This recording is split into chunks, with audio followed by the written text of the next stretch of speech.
सधर्मी जनों, ये हम सभी का परम सौभाग्य है कि हमारे पूज्यवर सौम्य सागर जी महाराज सत्संग एक लंबा 1250 किलोमीटर का विहार करते हुए आज हमारी मुंगावली विधानसभा में उनका मंगल प्रवेश इस मधोखेड़ी ग्राम के माध्यम से हुआ है। और कल दोपहर में पूज्य मुनिवर की चातुर्मास के संदर्भ से मुंगावली में भव्य आगवानी हम सभी करेंगे। पूज्य मुनिवर का प्रतिदिन संध्या काल में शंका समाधान का कार्यक्रम रहता है। आज इस ग्राम का पुण्य है कि पूज्य मुनिवर की मंगलमयी देशना इस ग्राम के वातावरण में हम सभी के लिए आयोजित करने का मंगलमयी सौभाग्य मिला है। मैं आप सभी से निवेदन करूंगा, जब तक आप अपना मानस प्रश्न के माध्यम से तैयार कर लीजिए। जिस महानुभाव का प्रश्न हो वह कृपया यहीं आकर अपना प्रश्न पूज्यवर के चरणों में निवेदित करेंगे। प्रथम प्रश्न के लिए मैं आमंत्रित करूंगा मेरे साथी एडवोकेट रितेश मोदी जी के लिए कृपया आएं और अपने प्रश्न के माध्यम से पूज्यवर के चरणों में अपनी शंका के निवारण हेतु निवेदन करें। जय बोलिए आचार्य गुरुवर विद्यासागर महाराज जी की जय। परम पूज्य सौम्य सागर जी महाराज की जय। समस्त मुनि संघ की जय। परम पूज्य गुरुवर, आज का जो परिवेश है उस परिवेश में एक बड़ी महती सी एक तथ्य है कि अगर शब्द अगर सौम्य हो तो वो मधुर होते हो, शब्द अगर सख्त हो तो घाव देते हैं। तो उसको आज के परिवेश में कैसे देखा जाए? हाँ, जहाँ तक शब्दों की बात है, शब्द उन पत्तियों की तरह होते हैं जिनकी अधिकता होने पर अर्थ के फल दिखाई नहीं देते। किसी वृक्ष में यदि बहुत सारे फल लगे हों, लेकिन फलदार वृक्ष पर पत्तियों का साया यदि पड़ गया हो तो बहुत दूर तो क्या, पास आकर के भी आप ये तय नहीं कर पाते कि ये वृक्ष फलदार है अथवा नहीं। शब्द भी ऐसे ही हैं जिनके माध्यम से वो उच्चारित हो रहे हैं, वो उन शब्दों को अपने जीवन में जीता है कि नहीं, इस चीज की पहचान वो कितने कम शब्दों में कितना सार गर्भित बोल सकता है उससे की जाती है। अब रही बात, चाहे वो मृदु हो चाहे वो कठोर हो, दोनों ही प्रकार के फल जीवनदायक हुआ करते हैं। कठोर फल के माध्यम से जितना अधिक हमारे जीवन में दिशा निर्देशन मिलता है उतना तो शायद कोमल फलों के माध्यम से भी नहीं मिलता होगा। आपने देखा, औषधि के रूप में यदि कड़वी जो भी वनस्पति है उसका प्रयोग पूरे विश्व में और पूरे औषधि जगत में किया जाता है, उतना मधुर फल का प्रयोग किया जाता हो जरूरी नहीं। लेकिन कड़वी औषधि खा करके अथवा रोग का निष्कासन करने के बाद जब पित्त बढ़ जाए तो उसको शमन करने के लिए अवश्य फिर मृदु और सौम्य औषधि का सहारा लिया जाता है अथवा उसके फल का सहारा लिया जाता है। इसलिए शब्द मृदु हो, कठोर हो, सौम्य हो या किसी प्रकार से कड़वे हो, ये इतने ज्यादा मायने नहीं रखते। उसके पीछे उसका उद्देश्य क्या है ये मायने रखता है। कई बार बच्चा जब मस्ती कर रहा होता है, माँ की बात नहीं मान रहा होता है, तो चूल्हे में से लकड़ी निकाल करके और गरम गरम, क्या बोलते हैं उसको आपकी भाषा में, लूघर, हाँ लूघर दिखाती है वो। इसलिए नहीं कि अपने बच्चे को जलाना चाहती है, बल्कि इसलिए उस बच्चे की बुराई को जलाना चाहती है। और जब बुराई को जलाने का उद्देश्य बच्चे को समझ में आ जाता है, जैसे वो वापस लकड़ी चूल्हे में रखती है, बच्चा उसके गोद में आकर के बैठ जाता है कि तुम ही तो मेरी हितकारिणी हो, तुम ही तो मेरी हित शुभचिंतक हो, जो चाहे गाल पर थोड़ी सी चुटकी देकर के करती हो, चाहे चूल में से लकड़ी निकाले करती हो, उद्देश्य तो मेरा भला करने का ही होता है। ऐसे ही जब उद्देश्य सामने वाले को पता लग जाता है तो शब्द मायने नहीं रखते। अपनी बात को ऊंचा करने के लिए बोल को ऊंचाई देने की आवश्यकता नहीं, भीतर से भावों को यदि उन्नति देना प्रारंभ कर दोगे तो आपकी कम बोल में भी सामने वाला आपको सुनने के लिए मिन्नतें करने लग जाएगा, और वो जब मिन्नतें होने लग जाती हैं फिर आपकी उन्नति को रोकने वाला कोई होता नहीं। इतना ही हम आपके प्रश्न के उत्तर में कहना चाहते हैं। बहुत महाराज श्री के चरणों में नमोस्तु। और आगामी प्रश्न लेकर हमारे बीच आएंगे मेरे अनुज सुमित जी जैन, कृपया आए और अपने शंका पूज्यवर के चरणों में रखें। पूज्य मुनिश्री के चरणों में बारंबार नमोस्तु। महर्षि मेरी शंका है, आप बोलते हैं कि साइंस ऑफ स्लीपिंग आज के व्यस्त जीवन में रात को जो समय रहता है, आपने जो बताया उसके अनुसार अगर हम बहुत कोशिश करते हैं कि उस समय हम सोए, अपने जीवन को उस तरीके से चलाएं, लेकिन आज का जो व्यस्त जीवन है उसमें समय निकालना बहुत मुश्किल होता है। महर्षि किस तरीके से हम अपने जीवन में वो समय निकाल सके, किस तरीके से अपने जीवन को अच्छा आपने जो अपना प्रश्न किया वो साइंस ऑफ स्लीपिंग को लेकर के कहा। जी महर्षि। और साइंस ऑफ स्लीपिंग के बारे में थोड़ा सा हम बांध के आपको बता दें, फिर आपके प्रश्न पर हम लौटेंगे। रात को 9 से 12 के बीच में जो व्यक्ति विश्राम करता है वो प्रति घंटे 3 घंटे की थकान मिटाता है। 12 से 2 के बीच में प्रति घंटे 1.5 घंटे की, 2 से 4 के बीच में प्रति घंटे 1 घंटे की, और 4 के बाद यदि वो सो रहा है तो प्रति घंटे 40-45 मिनट की ही थकान मिटा पाता है। यानी कि 15 से 20 मिनट की रेट से वो थक रहा होता है, ना कि थकान मिटा रहा होता है। इसको आप फील भी कर सकते हैं। जिस दिन आप थक के जल्दी सो जाएंगे, 4-5 घंटे में आपको लगेगा जैसे आपने बहुत सो लिया हो। एक बार आपकी नींद टूटेगी, फिर आप चाहो तो आप उठ जाओ, आप चाहो तो आप पे सो जाओ। और जिस दिन आप 12-1-2 पे सोएंगे, 10 घंटे भी सो लेंगे, आपको थकान बढ़ी हुई मिलेगी, ना कि घटी हुई, क्योंकि आपने अगेंस्ट द साइंस काम किया है। और इसको आप ऐसे भी समझ सकते हैं, जैसे मान लो अभी गर्मी का समय था जून तक, और 21 जून को सबसे बड़ा दिन होता है 14 घंटे का। तो जून के महीने में लगभग 14 घंटे के दिन होते हैं, और किसी व्यक्ति ने लगातार 14 घंटे वर्कआउट किया हो, तो 14 घंटे की थकान मिटाने के लिए हम 14 घंटे की रात कहाँ से लाएंगे? रात सिर्फ 10 घंटे की है, तो क्या आज की थकान कल पोस्टपोन करेंगे? थकान ना पोस्टपोन होती ना प्रीपोन, उसको पूरा कर लो तो ठीक है, तो साइड इफेक्ट तैयार है। तो फिर कैसे करेगा? तो 9 से 12 के बीच में 3 घंटे में 9 घंटे की रिकवरी हो रही है, 12 से 2 के बीच में 2 घंटे में 3 घंटे की हो रही है, और 2 से 4 के बीच में 2 घंटे में सिर्फ 2 ही घंटे की हो रही है। इन 7 घंटों में 9 और 3 12 और 2 14 घंटे की आपने थकान पूरी कर ली। इसके अलावा दूसरा कोई टाइम बताओ जिसको लेकर के आप 14 घंटे थकान मिटा सको। चैलेंज है, नहीं बता पाओगे। तो फिर क्या करें महाराज? आज की व्यस्त जिंदगी में जो आपने प्रश्न किया, हम सोना तो चाहते हैं, और आपकी बात मान के हम 9-10 बजे सो भी जाएं, लेकिन नींद तो आती नहीं। नींद मन की खुराक है और आराम तन की खुराक है।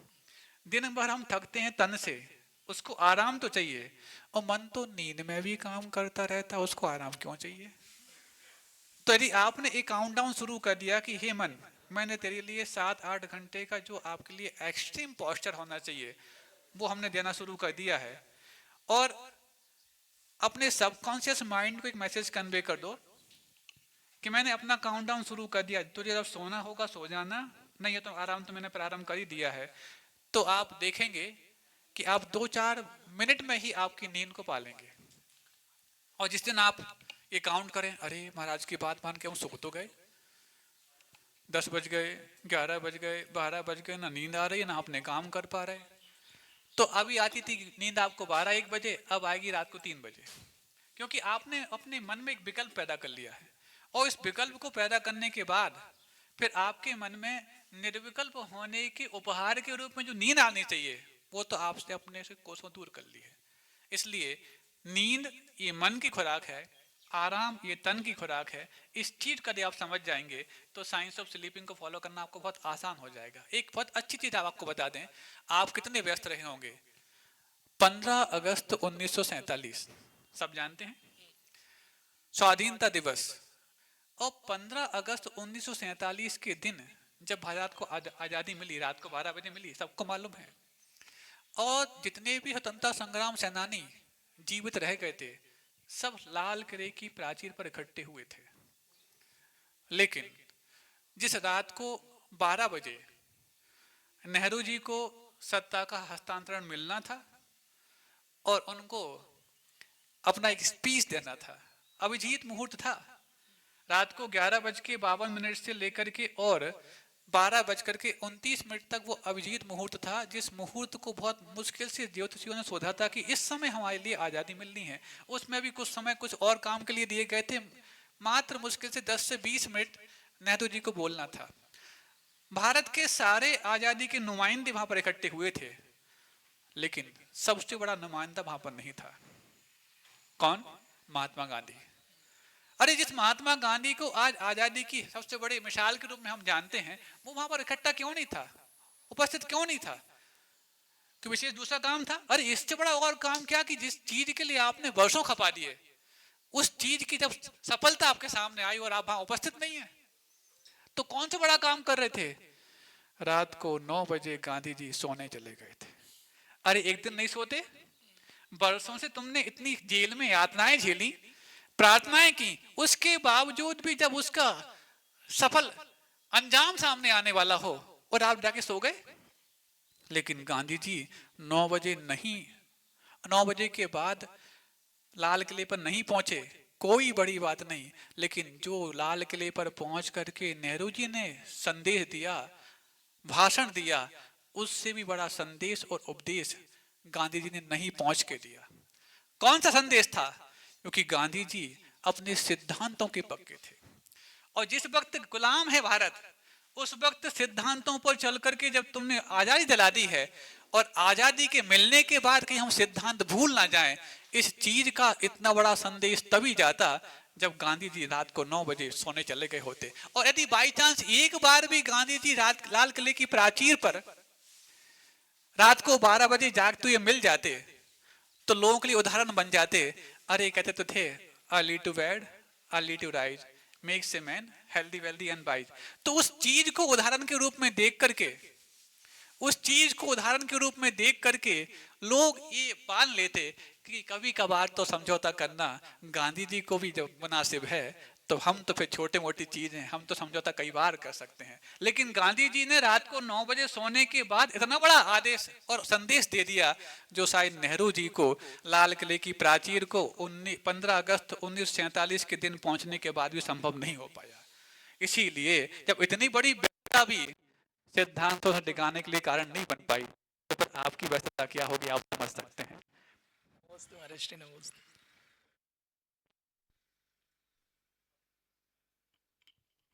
सबका समर्थन के इस कार्यक्रम के बीच में केवल 30 सेकंड का समय मैं आप सभी के बीच लूंगा। हमारे मंगौली जिसके साथ हम अच्छा करते हैं, बदले में हमारे साथ वो अच्छा करे, स्वीकार है।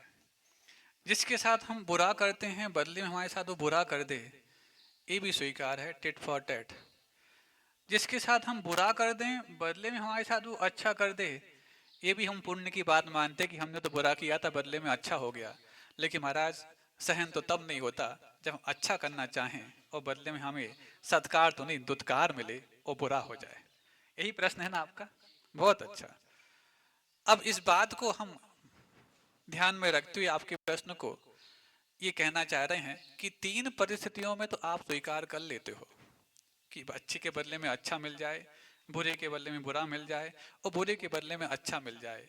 लेकिन चौथा, जो अच्छे के बदले में बुरा मिल रहा है, वो गुरुओं के आशीर्वाद से ही मिल रहा है। महाराज, ये तो बहुत उल्टी बात कह दी आपने कि हम से मिल रहा है तो ऐसे गुरुओं से पहले हम हाथ जोड़ के बाहर चले जाएं। यदि उनके आशीर्वाद से ये कबाड़ा होने लग गया तो फिर उनके पास हम जाएं क्यों? बिल्कुल हम सोच समझ करके बोल रहे हैं कि ऐसा गुरुओं के आशीर्वाद से ही संभव हो पा रहा। महाराज, बात समझ में नहीं आई, प्रश्न पूछने वाले को भी समझ में नहीं आई होगी, और जो प्रश्न के बदले में सुन रहे हैं उनको तो समझ में बिल्कुल नहीं आई होगी कि यदि ये कबाड़ा करने वाले ऐसे यदि गुरु हैं तो इनके पास से दूर आए ना अभी कल तो विश्वसनीयता के अंदेशा आपके जीवन में चिरस्थायी हो जाते हैं। इसीलिए संभव हो सके तो सहन करो, नहीं है तो प्रतिकार ऐसा करो कि प्रतिकार बार बार ना करना पड़े। तय करो, सामने वाले ने मेरे लिए उद्वेलित किया है तो मैं प्रतिकार कैसे करूं? बोल के करूं, ऐसे करूं, ऐसे करूं, तय तो करो। और जब लगने लग जाए कि तय ये हुआ है कि प्रतिकार नहीं करना ही सबसे बड़ा प्रतिकार है, सबसे बड़ा रिएक्शन है नो रिएक्शन। शब्द पंगु हैं, जवाब ना देना भी लाजवाब है। और जब इसको सीख जाते हैं तो बहुत सारी चीजें हमारे जीवन में उद्घाटित होने लग जाती हैं। हाँ, घड़ी तो हमें दिख रही है। हमारे बीच नगर परिषद मंगावली के अध्यक्ष के प्रतिनिधि के रूप में श्री नरेश जी ग्वाल भी मौजूद हैं। मैं उनको पूरे सम्मान के साथ आमंत्रित करता हूं, कृपया आए और पूज्य वर्ग के चरणों में श्रीफल भेंट करके मंगलमय आशीर्वाद प्राप्त करें। श्री मनीष राय जी पार्षद भी हमारे बीच हैं और हमारे श्री दुबे जी पत्रकार जी वो भी हमारे बीच में कृपया आएंगे और पूज्य वर्ग का मंगलमय आशीर्वाद ग्रहण करेंगे। महाराज श्री नगर पालिका के अध्यक्ष के रूप में प्रतिनिधि हैं, इनकी बहुत सारी सेवाएं हमें चातुर्मास में चाहिए है और इन्होंने हमें आश्वस्त कर रखा है कि जो भी पूज्य वर्ग का आदेश होगा वह अक्षर सा पालन किया जाएगा। और आगामी प्रश्न के रूप में मैं यहाँ पर आमंत्रित करता हूँ भाई सुंदर जी सिंगई के लिए। महाराज श्री मंगावली का एक नवोदित बहुत ही अच्छा कार्यकर्ता और सेवा भावी युवा है। और आइएगा सुंदर जी और अपना प्रश्न पूज्य वर्ग के चरणों में रखें। नमोस्तु महाराज जी। मेरा प्रश्न है महाराज जी, लोग अपने धन और तन को जितने अच्छे से मैनेज कर लेते हैं, अपने मन को क्यों नहीं कर पाते? हाँ, क्योंकि धन और तन को मैनेज करने के लिए जिस प्लेटफॉर्म का यूज करते हैं उस प्लेटफॉर्म पर उसको मैनेज करना आसान भी होता। रही बात मन की, मन और पानी ये दोनों एक तरह के हैं। जिस आयतन में पहुंचते हैं वैसा आकार ग्रहण कर लेते हैं। यदि आपने पानी को इस सरफेस पर छोड़ दिया, उसके पास 10 दिशाएं खुली हैं जाने के लिए, कहाँ जाएगा? नीचे की ओर जाएगा। क्यों? ऊपर जाने से उसको कौन रोक रहा है? कोई बाउंड्री वॉल है क्या? नहीं, ऊपर जाने से कोई नहीं रोक रहा है, लेकिन फितरत में पानी की सिर्फ इतना है कि वो ढलान ढूंढता है। तो जैसे नीचे जाते हुए पानी को ऊपर उठाने के लिए मशीन लगती है, यंत्र लगता है, और ये सिर्फ यंत्र से काम नहीं बनता, साथ में पावर या शक्ति भी लगती है, क्योंकि बिना पावर के यंत्र काम नहीं करता, इसको आप इलेक्ट्रिसिटी बोलते हैं। तो जैसे नीचे जाते हुए पानी को ऊपर लाने के लिए किसी यंत्र या शक्ति की आवश्यकता है, वैसे ही नीचे जाते हुए मन को ऊपर लाने के लिए किसी मंत्र या भक्ति की आवश्यकता है।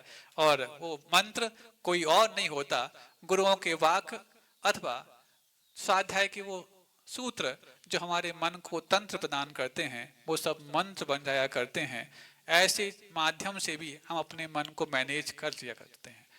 रही बात धन को और तन को मैनेज करने के बाद मन के मैनेज करने की पहले भावना होना ही बहुत मुश्किल है, क्योंकि धन को मैनेज करने की भावना धन कई बार आपको प्रेरित करके करता है। तन को मैनेज करने के लिए इसलिए क्योंकि जैसे ही तन आपका मैनेज नहीं हुआ, या तो दर्द पैदा करेगा, आकुलाइट पैदा करेगा, लेकिन मन यदि मैनेज नहीं होता तो आपको आकुलता पैदा नहीं करता, बल्कि चाहता है तुम मेरे पीछे चलते रहो। और मन को मैनेज यदि करने की भावना पैदा हो जाए तो उसको मैनेज करना चुटकियों का काम है। 2 तरीके से। पहले एक तरीके से दोहे के रूप में हम बताना चाहते हैं, मन जाए तो जाए, तू मत जाए शरीर, और उतरी धरी कमान तो क्या करेगा तीर।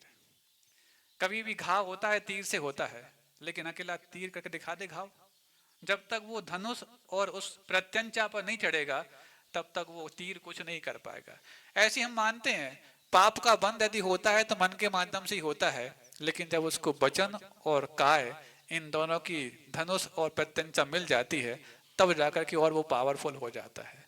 एक बार उतार के रख दो, वचन और काय तो आपके काबू में है ना, मन के अनुसार हम उसको नहीं चलाएंगे। इतना भी तुमने यदि तय कर लिया है तो मन एक दिन निढाल होके आपके चरणों में गिर पड़ेगा। दूसरा तरीका ये है, मन जा रहा है ना, नहीं मान रहा, यहाँ बैठ करके भी टॉकीज में जाने को प्रेरित करता है, कोई बात नहीं, चिंता मत करना, तुम उसके पीछे जाओ। कहाँ जाना है? टॉकीज जाना है, मल्टीप्लेक्स जाना, पार्टी में जाना, बाजार जाना, हम साथ चलते हैं तुम्हारे। जैसे ही तुम उसके साथ हुए वो वहां से नहीं दूसरी जगह जाएगा, बाजार से टॉकीज में, टॉकीज से कहीं और, पार्टी में, यहाँ जितने बार तुम उसका पीछा करोगे उतना उतना वहां से वो चेंज करेगा। मन से इतना चाहता है उसको तुम खाली छोड़ दो, फिर वो जाना चाहता है, बस तुम खाली मत छोड़ो। वो तुम्हारे काबू में नहीं आ रहा, कोई बात नहीं, तुम उसके पीछे जाना शुरू कर दो, 5 मिनट में वापस लौट करके आएगा, अरे ये तो मेरे पीछे ही पड़ गए, वापस इनके पास ही आ जाओ। और तुमने यदि सोचा अब जा तो रहा ही है, एक बार करके ही देख लो वो काम। मान लो किसी के मन में बात आई आज स्मोक करना है, यंगस्टर होते हैं ना जिनने कभी स्मोक नहीं की हो, किसी को करते हुए देखा हो तो लगता है कि करके देखो तो सही है। लोग कहते हैं अरे तुमने छोड़ दी, डब्बू कहेंगे, ऐसा लोग कहते कि नहीं कहते? अरे आग को मुंह के अंदर भेजना फिर उसके बाद छर्रे निकालना धुएं की आसान बात है क्या? ऐसा किसी ने उलाहना दी आपको? देते हैं, स्टूडेंट लाइफ में बहुत होता है। और आपको उलाहना देके आपने लगा बाकी तो सही बात है, एक्सपीरियंस किया नहीं, वो छोड़ दिया उसको। अरे कोई भी चीज एक्सपीरियंस के बाद छोड़ोगे तब तो छोड़ने की सार्थकता है, नहीं तो मन में मलाल आता रहेगा। ठीक है, अब उसको मन तक तो आ रहा है, लेकिन संस्कार ऐसे उसके हैं कि मन तक तो आने दे रहे लेकिन जा नहीं रहे। एक दूसरा है वो सोचता है मन तक तो आ ही गया, पाप तो बन ही गया, करके देख लो, और लगा कि चीज खराब है तो छोड़ देंगे तुरंत ही, और ठीक है तो फिर तो कोई बात नहीं, दिक्कत है ही नहीं उसमें। अब ये दोनों जो सैंपल हैं, एक तो वो जिसके बार बार मन तक आ रहा है कर नहीं रहा, और दूसरा वो जिसके मन तक आने के बाद एक बार एक्सपीरियंस किया, ठसका लगा और हमेशा के लिए छोड़ भी दिया और पक्का है संकल्प निभाएगा भी। अब इन दो सैंपलों की मनोदशा को आप देखिए। पहले में क्या हुआ, मन तक आया, कौतुक हुआ, कैसा होता होगा, आग को अंदर भेजना और धुआं बाहर निकालना। इसके मन में एक क्यूरियोसिटी है, कौतुक है, और उसके बाद जिसने कर लिया, एक ही बार किया, हमेशा के लिए छोड़ दिया, उसके मन में स्मृति है। स्मृति हमेशा कौतुक पर भारी पड़ती है। दुनिया में सबसे ज्यादा किसी व्यक्ति को यदि पश्चाताप होता है तो कब होता है? बड़े बड़े पाप करने के बाद नहीं। बड़े बड़े पाप करने के बाद भी बड़ा पश्चाताप हो जरूरी नहीं है, लेकिन सर्वाधिक पश्चाताप उस गलती के करने के बाद होता है जो वो गलती अकेले में कर बैठता है। क्योंकि सबके सामने की हुई गलतियां तो फिर भी आपको कन्फेस करने का मौका देती, और कन्फेस होने के बाद प्रायश्चित लेकर के आपको हल्का होने का अवसर भी देती। लेकिन जो गलती हम अकेले में कर बैठते हैं वो दूसरों के सामने बयां करने का हौसला नहीं देती, और बयां करके प्रायश्चित लिए बगैर हल्के होने का अवसर नहीं देती, तो हम अपनी नजरों में गिर जाते हैं। व्यक्ति पहाड़ से गिर जाए फिर भी बच सकता है, लेकिन नजरों में गिर जाए बचने के चांस बहुत कम हो जाते हैं। इसलिए मन की गुलाम यदि बनता है वो कोई दिक्कत नहीं, लेकिन मन से इतना बोल देना हम तुम्हारी उतनी गुलामी करेंगे जो तुम सबके सामने करा सको। जब भी तुम अकेले में करने की बात आएगी हम तुम्हारी लगाम छेड़ देंगे, और लगाम ऐसी कि तुम्हारे लिए जुबान खींचने लायक भी हम बन जाएंगे। इतना मात्र कर लो, फिर हमारा आशीर्वाद तो मन के गुलाम बन जाना। इस कार्यक्रम का लाइव प्रसारण सौम्य विद्याधारा यूट्यूब चैनल पर भी हो रहा है। प्रतिदिन ये जिज्ञासा समाधान मंगौली में भी चलेगा, और आगामी शंका के रूप में हमारे बीच श्री पंकज जी रुके तो अहमदाबाद हमारे बीच हैं। महाराज जी, कॉन्फिडेंस भी कोई चीज होती है हम लोगों की। पंकज जी अहमदाबाद हमारे बीच हैं, मैं उनको सादर आमंत्रित करता हूँ, कृपया आए और अपनी जिज्ञासा यहाँ से आ जाइए। मनीष भैया।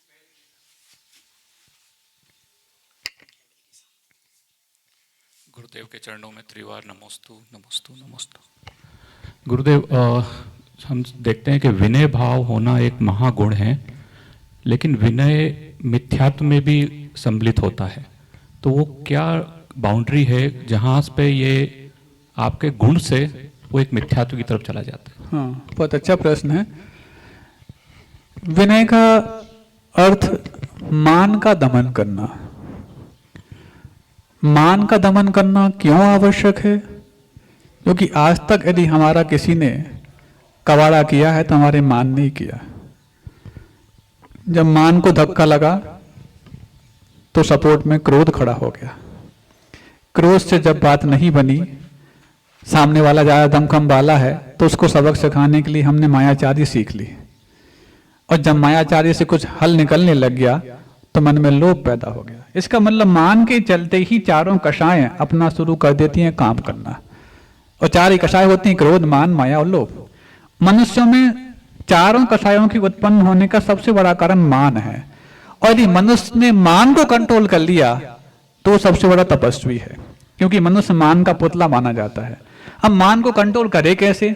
किसी को भी कंट्रोल करने के 2 तरीके हैं, या तो उसकी कमजोरी को आप पकड़ लो, उसकी टांग तोड़ दो, अथवा उससे भी ज्यादा बल दो, उसके सामने खड़ा कर दो, उसके अगेंस्ट पार्टी के रूप में। तो मान आता कैसे, ताकि हम समझ पाए कि उसकी टांग तोड़नी कैसे। तो जब छोटा बर्तन होता है उसमें बड़ी वस्तु रखते हैं तो अकड़ती है, फंसती है, इसी अकड़न का नाम मान है। जब हम अपने आसपास के माहौल को बहुत छोटा करके उसमें अपने आप को रख के देखते हैं, आई एम मिस्टर समथिंग, है नहीं है नथिंग, मान बैठे एवरीथिंग, है नहीं है नेग्लिजिबल, लेकिन मान बैठे अपने आप को सबसे बड़ा एलिजिबल। बस आ गया मान। अरे मुझ जैसे बुद्धिमान, मुझ जैसे शक्तिमान, मुझ जैसे धनवान, मुझ जैसे बलवान घर से बाहर निकलते हजारों लाखों पड़े हैं, लेकिन उस घर में तो मेरी हुकूमत चलनी चाहिए। मतलब मैंने दुनिया को कितना छोटा किया, घर बराबर किया, तब जाके मान कर पाया। अब इसको कंट्रोल कैसे करें? या तो इतने ब्रॉड माइंडेड हो जाओ तो मान अपना आप शांत हो जाएगा, या फिर नहीं हो पा रहा है उतना तो उसके अगेंस्ट पार्टी ढूंढ लो। उसका नाम क्या है? विनय। विनय को अंतरंग तब कहा गया। बड़े बड़े तपस्वियों की तपस्या भी जो काम नहीं करा सकती वो विनय करा सकती है। क्यों? मानी व्यक्ति झुक जाए, बहुत बड़ी बात है। कभी आपने देखा? घड़ा भी भरता तब है कुएं में पहुंचने के बाद जब वो झुकना सीख जाता है, और तीर भी निशाने पे तभी लगता है जब धनुष झुकना सीख जाता है। तो यदि आपके जीवन में अपने लक्ष्य तक पहुंचना है तो झुकना सीखना आवश्यक है। कई लोग बोलते बोले महाराज 5 उंगलियां बराबर नहीं होती। हम बताएं, होती हैं। आप सबकी 5 में से कितनी उंगलियां बराबर हैं बताओ? क्यों? पीछे वालों किसी की बराबर नहीं होंगी। हम बता दें आधे मिनट में, ये 5 उंगलियां मेरी ही बराबर नहीं है। क्यों? ऊपर जब हाथ लगाते हैं तो सिर्फ 1 उंगली टच हो रही है, बीच वाली, इसका मतलब 5 बराबर नहीं है। लेकिन जब ये एक ही उंगली टच हो रही है, जब तक ये अकड़ी है, थोड़ा झुकना सीख जाएं तो 5 उंगलियां बराबर हो जाती हैं। यदि आपको 5 उंगलियों को बराबर करना है तो झुकना तुम भी सीख जाओ, तुम्हारी 5 उंगलियां तुम्हारे काबू में भी होंगी और बराबर भी होंगी। तो महाराज अब इस विनय से खतरा भी पैदा हो जाता है कि कई बार वो मिथ्यात्व की ओर चली जाती है, जिसको आप वैनिक मिथ्यात्व की आप बात कर रहे हैं। जब मकसद में विनय करने के बाद कुछ पाने की इच्छा हो, तब तो विनय में जाने की, मिथ्यात्व में जाने की संभावना बढ़ती है।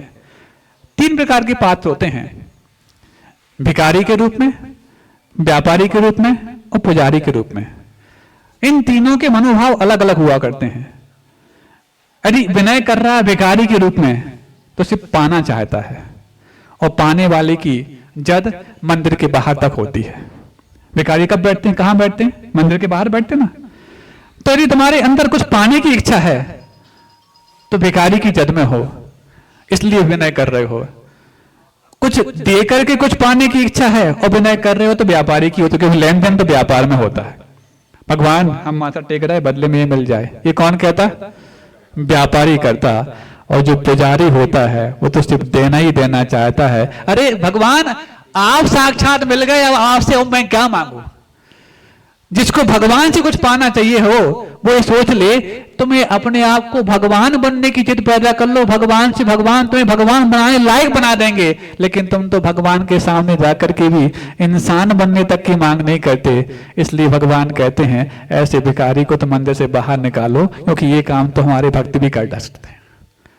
इसीलिए यदि विनय के बदले में कुछ पाने की इच्छा हो तो पक्का है फिर ऐसी जगहों पर वो विनय चली जाएगी जहां पर लेन देन चलता हो, व्यापार चलता हो, मंडियां चलती हो, लेकिन जहां पर मंदिर चलते हो वहां पर तो पुजारी के रूप में आओगे।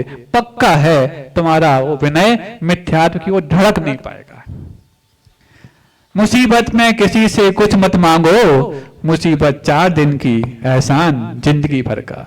भगवान के पास जाकर के भी तुमने कुछ मांगने की कला सीख ली तो तुमने बहुत बड़ी बला ले ली, क्योंकि इस बला के बलबूते पर आगे तुम्हारे जीवन में बलबला तो हो सकता है, कलाकार बनना कठिन हो जाएगा। इसीलिए ये विनय के साथ कठिनाई है कि दगाबाज ढूंढो में, वो दगाबाज दूसरों से दगा बाद में करता है, लेकिन पहले अपने आप से कर लेता है। क्योंकि जिस व्यक्ति को तुम विनय के माध्यम से प्रसन्न करना चाहते हो, वो प्रसन्न तो अपनी आत्मा में है, उससे तुम प्रसन्न करके क्या पाना चाहते हो? और जो तुम्हारी प्रसन्न करने पर तुम्हें कुछ देने वाला है, वो तो सिर्फ तुम्हारे जैसा ही है, तुम उसकी विनय क्यों करना चाहते हो? जो तुम्हारे समान मान रखता है, उसकी विनय करने की आवश्यकता ही नहीं। जो तुमसे ज्यादा मान रखता है, उसका ही सम्मान करोगे तो शायद तुम्हारे जीवन में कुछ और बड़ा मिल सकता है। इसीलिए संसारी और सन्यासी में इतना ही अंतर है। संसारी वो होता है जो प्रशंसा होने पर कर्म बंद कर लेता है, और सन्यासी वो होता है जो प्रशंसा होने पर कान बंद कर लेता है। पूज्यवर, एक प्रश्न ऑनलाइन प्राप्त हुआ है। श्री जयंती जी जैन अपना प्रश्न ऑनलाइन के माध्यम से रखा। उन्होंने अज्ञान एवं अविद्या क्या है और इसमें क्या अंतर है? विद्या की जहां तक बात है, या विद्या सा विमुक्त, एक सूत्र आपने पढ़ा होगा। विद्या वही है जो हमारे लिए स्वाधीन कराए, जो हमें मुक्त कराए। और यदि विद्या पाने के बावजूद ही तुम पराधीन होते जा रहे हो, तो पराधीनता तो अज्ञानी को भी आती थी। जिसके पास कोई विद्या नहीं, कोई विद्यालय नहीं गया, उसको भी नौकरी करनी आती है। और तुम यदि पढ़ लिख करके भी पराधीन ही बने रहे, तो ऐसी विद्या फिर विद्या ना होके अविद्या बन जाती है। रही बात अज्ञान, अज्ञान भी ज्ञान के अभाव का सूचक है, और अविद्या भी विद्या के अभाव का सूचक है। नॉलेज दुनिया में बहुत है, लेकिन नॉलेज को विजडम तक ले जाने के लिए जिस चीज की आवश्यकता होती है, उसी का नाम गुरु होता है। और जब जिनके जीवन में नॉलेज गूगल देता हो, लेकिन विजडम ना दे पाता हो, और भले ही उन्होंने वो दोहा बदल दिया हो कि गुरु गोविंद दो खड़े काके लागू पाए, अब तो लोग बदलने लग गए हैं, गूगल गोविंद दो खड़े काके लागू पाए, और बलिहारी गूगल आपकी गोविंद दियो बताए। आज तो तुम जो प्रश्न तुम्हारे मन में आता है, तुम टाइप करके गूगल से पूछ लो, तुरंत उत्तर दे देगा। ये जितने प्रश्न तुम यहाँ पूछ रहे हो ना, सबके जवाब गूगल दे सकता है, लेकिन नॉलेज के रूप में, विजडम के रूप में नहीं। विजडम के लिए तो जब गूगल थक जाता है, तब जाकर के गुरु का मार्ग प्रारंभ होता है। इसलिए जीवन में गुरुओं की आवश्यकता आज भी है, कल भी थी, और अनंत काल तक बनी रहेगी। जब तक प्रभु का शासन चलता रहेगा, तब तक गुरु का एजेंट आपको मिलता रहेगा। तुम्हारे जीवन में शासन यदि प्रभु कर रहे हैं, तो गुरु को एजेंट तो तुम्हें बनाना ही पड़ेगा। क्योंकि गुरु वो गुरु नहीं जो आपके लिए हमेशा भक्त बनाए रखे। 1 वे ट्रैक होता है और एक 2 वे ट्रैक भी होता है। 1 वे ट्रैक पे सिर्फ आना आना अथवा जाना जाना चलता है, लेकिन 2 वे ट्रैक में आना और जाना दोनों चलते हैं। जिन्हें शासन में एक ही ट्रैक बताया गया है कि पहले भक्त, शिष्य, गुरु और प्रभु, ये 1 वे ट्रैक है। जो एक बार प्रभु बन गया, वापस आने की आवश्यकता नहीं। अब प्रभु में और गुरु में तो अंतर आप शायद समझते होंगे कि गुरु वो जो साक्षात दिख सकते हैं, प्रभु वो जो हम सिर्फ मात्र अपने स्मरण में उनको जीवंत रख सकते हैं। लेकिन शिष्य और भक्त में अंतर समझ में बहुत कम लोगों को आता है। आपको आता है? तो कुछ लोग बोलते हैं हमारा शिष्य वो होता है जो आज्ञा पालन करता है। तो क्या यदि भक्त को गुरु आज्ञा दे दें तो मना करेगा? कुछ लोग बोलते हैं भक्त वो होता है जो भक्ति करता है। तो क्या शिष्य भक्ति नहीं कर सकता? तो फिर अंतर दोनों में क्या? एक अंतर है जो शिष्य और भक्त के अंतर को पर्याप्त रूप में रख सकता है। सुनना चाहोगे? भक्त वो है जो गुरु को चाहता है, और शिष्य वो है जिसको गुरु चाहते हैं। और ये जो अंतर होता है, ये पर्याप्त अंतर होता है आपके सारे अंतरों को समाहित करने के लिए। तो महाराज फिर हम तो शिष्य बनना चाहेंगे? नहीं, हमारे हाथ में सिर्फ भक्त बनना है। हम इतनी भक्ति करें ताकि गुरु मजबूर हो जाएं हमारे लिए शिष्य बनाने के लिए। क्योंकि भक्त तो बहुत होते हैं, शिष्य बहुत विरले होते हैं। गुरु का चुनाव भक्त करते हैं और शिष्य का चुनाव गुरु करते हैं। इतना ही उन दोनों में अंतर होता है। एक और प्रश्न श्री शैलेंगी जैन ने ऑनलाइन भेजा है। गुरुदेव नमोस्तु, किसी घटना की घटित होने पर उसे किस रूप में महसूस करें? मैं कैसे अपने आप को तसल्ली दें? होनहार, प्रमाद, भूल, कारण, कार्य या और कुछ? हाँ, दो प्रकार के दृश्य होते हैं। एक वर्ड साइड व्यू होता है, कभी आपने देखा वर्ड साइड व्यू, जिसको आप विहंगम दृश्य बोलते हैं। बहुत गंदा नाला भी क्यों ना हो, लेकिन आप विहंगम दृश्य के रूप में बहुत ऊंचाई से देख रहे हैं, तो वो गंदा नाला भी आपको एक सुहानी नहर दिखेगा। और कितना भी क्लियर कट पानी स्विमिंग पूल का क्यों ना हो, जब उसमें आप घुस के देखेंगे तो आपका दम घुटेगा। एज ए ऑब्जर्वर दुनिया में कहीं कोई दिक्कत नहीं है, लेकिन एज ए इन्वॉल्वर आपको हर जगह दिक्कत है। आप किसी भी घटना को साक्षी भाव से देखेंगे, हमेशा उससे आनंद और अलिप्त बने रहेंगे, और यदि आप उसमें घुस के देखेंगे तो आपका दम घुटने की संभावना बन सकती है। ज्ञानी समस्याओं में भी आनंद ढूंढ लेता है, तो अज्ञानी को आनंद भी एक समस्या है कि इसको हम एंजॉय करें। आ तो गया, लेकिन इसको एंजॉय करें कैसे? इसलिए ज्ञानी बनकर के यदि उस घटना विशेष को देखेंगे तो साक्षी भाव आपके साथ होगा, और साक्षी भाव में ना दम घुटता ना आपको कोई दिक्कत होती। बस वो घटना मेरे साथ एक अध्याय के रूप में जुड़ी है। इस बात पे नहीं रोना कि कुछ खो गया, बल्कि मुस्कुराना कुछ पूरा हो गया। एक अध्याय पूरा होने के बाद रोते हो और ये खो गया चला गया, बल्कि संतुष्ट होती हो, एक अध्याय पूर्ण हो गया। वो एक अधिकार था, आज नया अधिकार प्रारंभ हो रहा है। ऐसा देखेंगे तो कोई दिक्कत होने वाली नहीं है।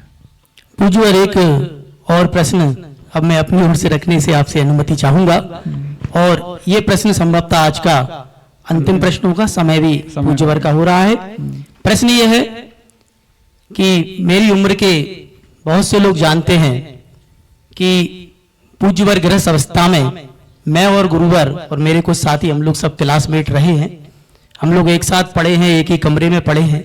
प्रश्न ये है गुरुदेव इससे जुड़ा कि हम यहाँ रह गए और आप कहां से कहां पहुंच गए,